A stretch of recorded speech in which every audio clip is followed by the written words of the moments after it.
آپ صلی اللہ علیہ وسلم کا مزاج یہ تھا، تو وہ مہمان بھی آیا ہوتا تو اس بات کا خیال رکھتے. ہم تو کہتے ہیں نا چلو جی مہمان ہیں کیا کہنا ہے. روایت بتاتی ہے جس کو سامنے رکھتے ہوئے کہنے والے کہتے ہیں کہ بچے چونکہ لاڈلے ہوتے ہیں، اگر ماں لاڈ کے ساتھ اس کو سیدھا کرنا بھی چاہے تو خالہ خراب کر دیتی، باپ کرنا بھی چاہے تو پھپھو خراب کر دیتی. کیوں؟ آپ لاڈ کریں گے اجر ملے گا، لیکن کم از کم نماز چھڑانے کا لاڈ نہ کریں، اس پہ اجر نہیں گناہ ملے. بس اتنی سی بات ہے. نماز پہ کوئی کمپرومائز نہیں.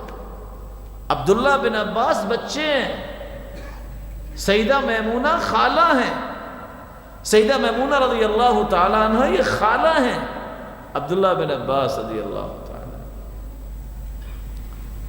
اپنی خالہ کے گھر آ گئے، عشاء کی نماز ہے، دیکھا تو عبداللہ ابن عباس واپس آ کے سو چکے ہیں. آپ گھر میں آئے، سلام کا پہلا سوال یہ کیا ہے اصلی الغلام، یہ بچہ نماز پڑھ کے سویا، یہ بچہ نماز پڑھ کے سویا. یہ مزاج ہے جس کو آج ہم سمجھنے سے قاصر ہیں اور اپنے ہاتھ سے اپنی اولادوں کو ذبح کر دیتے ہیں. ان کی ہڈیوں میں نماز کی محبت آتی نہیں.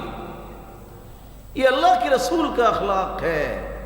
اس سے بڑی محبت کیا ہے کہ آپ اپنی اولاد کو جہنم سے آزاد کروا دیں. اس سے بڑی محبت کیا ہے کہ آپ جنت کے انہیں وارث بنا دیں.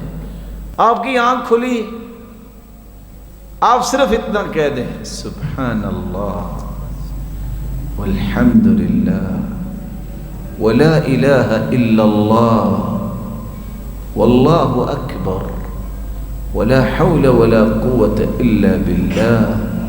یہ 5 کلمے کہہ کے جو من میں آئے دعا کر دینا اللہ وہ پوری کر دے گا. لیکن میں آپ سے گزارش کروں گا دعا کرنی ہے تو یہ کرنا ہے، یا اللہ میرے والدین کو جنت الفردوس عطا کر، اللہ ان کو صحت دے دے، اللہ مجھے ہدایت پہ رکھنا، اللہ میری اولاد کو نیک بنانا. اس سے بڑی کوئی دعا نہیں ہے. جب یہ ہو گئے نا تینوں کام، باقی ساری چیزیں آ جائیں گی. اللہ اپنا تقرب عطا فرمانا، اپنے سے دور نہ کرنا. جو بھی آپ دعا کریں گے اللہ رد نہیں